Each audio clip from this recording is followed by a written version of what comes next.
France میں مراکش کے فٹ بال ٹیم کے کھلاڑی اشرف حکیمی کے خلاف 24 سالہ خاتون کو مبینہ طور پر جنسی زیادتی کا نشانہ بنانے پر مقدمہ درج کر لیا گیا ہے۔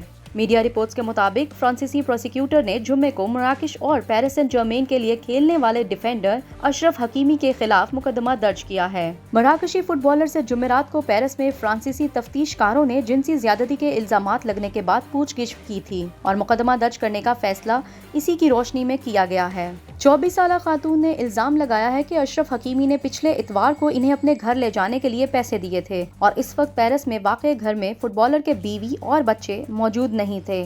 ذرائع نے AFP کو بتایا کہ خاتون نے اتوار کو ہی پیرس کے ایک پولیس اسٹیشن میں اشرف حکیمی کے خلاف جنسی زیادتی کی شکایت درج کروائی تھی۔ مقدمہ درج ہونے کے باوجود اشرف حکیمی کو پولیس کی جانب سے گرفتار نہیں کیا گیا اور وہ جمعے کی صبح PSG کے گراؤنڈ میں ٹریننگ کرتے ہوئے بھی دکھائی دیے۔ 24 سالہ خاتون کی وکیل راشل فلورے پاردو کا کہنا ہے کہ میری موکلہ نے جو کہا ہے وہ اس پر قائم ہے۔ انہوں نے صرف پروسیکیوٹر سے بات کرنے کا انتخاب کیا ہے اور وہ اس معاملے کو میڈیا میں نہیں لانا چاہتی۔ اشرف حکیمی گزشتہ سال قطر میں ہونے والے فٹ بال ورلڈ کپ میں مراکش کی اس ٹیم کا بھی حصہ تھے جس نے سیمی فائنل کے لیے کوالیفائی کیا تھا۔ مراکشی فٹ بالر پر لگنے والے الزامات پر ان کے فرانسیسی کلب PSG کی جانب سے کوئی بیان جاری نہیں کیا گیا۔